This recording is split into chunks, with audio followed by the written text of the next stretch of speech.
Glava 6, u kojoj predstavljamo mistični svijet šumskih vila suđenica, te ih kratko promatramo u čarobnom plesu mladosti i bezbrige prije nego što stignu muškarci s puškama.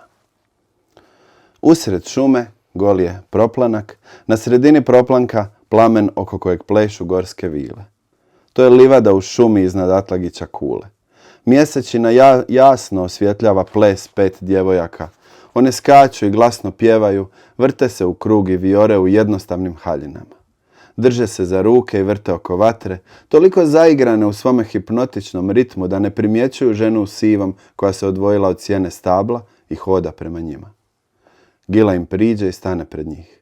A one je još ne vide. Mlade su, sretne i bezbrižne, vesele, šarena kosa i crvenih puti.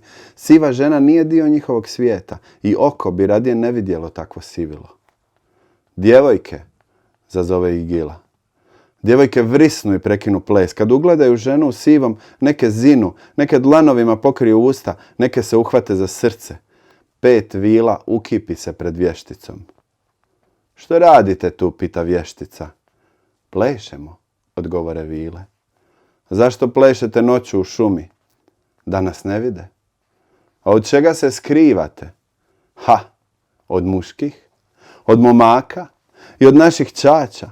Sutra je sajam, na sajmu se pleše i momci zagledaju divojke. Koja lipše pleše u kolu, nju će više gledati. Pa smo zato došle vježbati ples, da se dopadnemo momcima. A moramo noću, jer nas ćaće nikad ne bi pustile. Pa onda čekamo da svi zaspu, jer se tek onda možemo išuljati iz kuća i doći na livadu za plesat. Netko vas je vidio kako plešete, pa razglasio da šumske vile plešu u vrzinu kolu. Kakve vile, što to govore? Mi nismo vile nikakve vidjeli. Mi same sa sobom plešemo. On je za vas mislio da ste vile, kaže Gila ozbiljno, a djevojke prasnu u smijeh. One vile, kako je to smiješno.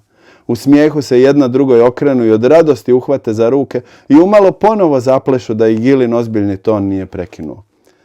Jedan je rekao da je vidio vile, a drugi su mu povjerovali. Sada dolaze ovamo s puškama, žele uloviti te vile. Koga uloviti? Vas, s puškama. Hajme nama, bižmo.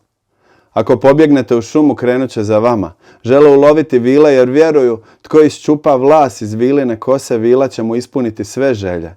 Neće lako odustati, muškarci imaju puno želja. Ubit će nas, saznaće nam ćaće, a što da radimo, ajme nama, vrište vile, a oči im se pune suzama. Gila se osvrne po livadi. Put koji vodi do grada još je pust. Imaju malo vremena prije nego dođu muškarci s puškama. Podigne ruke i umiri histerične djevojke. Tiho im zapovjedi. Slušajte, učinit ćete točno kako vam ja kažem.